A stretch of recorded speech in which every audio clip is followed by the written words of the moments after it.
முக்கியமான ஒரு மேட்ச் தாங்க. ஸோ இந்த மேட்ச்ல வந்து இந்தியா அண்ட் சவுத் ஆப்பிரிக்கா வந்து பேட்டிங் பண்ணாங்க. இந்த உமன் மேட்ச் வந்து அவ்வளோ ஒரு இன்ட்ரெஸ்டிங்கா போயிட்டு இருந்த மேட்ச்ல இதுக்கு முன்னாடி அந்த ஆஸ்திரேலியாவோட வந்து மிகப்பெரிய ஒரு வின் பண்ணியிருந்தாங்கன்னு தான் சொல்லலாம். அந்த அளவுக்கு இந்தியன் உமன்ஸ் வந்து நல்ல ஒரு விளையாண்டுருந்தாங்க. ஸோ இந்த மேட்ச்ல வந்து பாத்தீங்கன்னா ஃபர்ஸ்ட் வந்தோடனே இந்தியன் வந்து பேட்டிங் பண்றாங்க. இந்தியா வந்து அதுல வந்து பாத்தீங்கன்னா, சுமதி மந்தனா ஒரு 45 ரன் அடிக்கிறாங்க. ஸோ அதுக்கப்புறம் அவங்களோட சேர்ந்த சஃபாரி வர்மாவும் வந்து அவங்களோட பார்ட்னர்ஷிப் வந்து ஒரு 87 ரன் அடிச்சிருந்தாங்க. ஸோ அதுக்கப்புறம் தீபத்தி சர்மா இந்தியன் டீம் வந்து பாத்தீங்கன்னா 298 ரன்னுக்கு 7 விக்கெட் இருந்தாங்க. ரன் வந்து ரொம்ப கம்மியான ரன் தான். இது வந்து கண்டிப்பா அவங்க சேஸ் பண்ணிடுவாங்க அப்படின்னு பார்த்தாங்க. அவங்க வந்து ஃபர்ஸ்ட்லயே வந்து அவங்க ஒரு நல்ல ஒரு பார்ட்னர்ஷிப்பை கொடுத்தாங்கன்னு சொல்லலாம். 101 ரன் அடிச்சிருந்தாங்க. அவங்க வந்து லூரா. ஸோ அவங்க விக்கெட் போனதுக்கு அப்புறம் தான் பாத்தீங்கன்னா இந்தியன் டீமோட ஒரு நார்மல் ஸ்டேஜே வந்துச்சுன்னு சொல்லலாம். அந்த அளவுக்கு மிகப்பெரிய ஒரு பார்ட்னர்ஷிப்பை போட்டு கொடுத்தாங்க. ஸோ மத்தவங்க எல்லாமே வந்து பாத்தீங்கன்னா கொஞ்சம் சிறப்பு ரன்லயே வந்து அவுட் ஆயிட்டாங்க.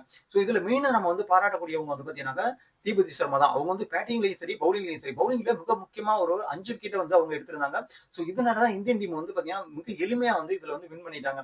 ஃபைனலா இந்தியன் டீம் வந்து இதுல வந்து ஆஃப் த டோர்னமெண்ட் இந்த டோர்னமெண்ட்ல இருந்து நல்ல ஒரு யாரு பேட்டிங் பண்ணான்னு பாத்தீங்கன்னாக்கா நம்மளுக்கு தீபதி சர்மா தான். அவங்க தான் வந்து இந்த டோர்னமெண்டோட அவார்டு வந்து வாங்கினாங்க. ஸோ அதுக்கப்புறம் வந்து இந்த டீமோட இந்த மேட்சோட டோர்னமெண்டோட பிளேயர் யாருன்னு பாத்தீங்கன்னாக்கா இதுல சஃபாரி வர்மா தான். சஃபாரி வர்மா மிக முக்கியமா ஒரு நல்ல ஒரு பேட்டிங்கா இருக்கட்டும், அது மட்டும் இல்லாம நல்ல ஒரு பவுலிங்கா இருக்கட்டும். ஸோ அவங்க வந்து பாத்தீங்கன்னாக்கா இந்த டீம் மேட்சோட பிளேயர் ஆஃப் த மேட்ச் வந்து அவார்டு வாங்கினாங்க. ஃபைனலா இந்தியன் டீம் வந்து உமன்ஸ் அதாவது ஆண்களுக்கு ஈக்குவலா வந்து இவங்களும் நல்ல ஒரு பெர்ஃபார்மன்ஸ் கொடுத்து இந்த மேட்ச்ல வந்து வின் பண்ணியிருக்காங்க.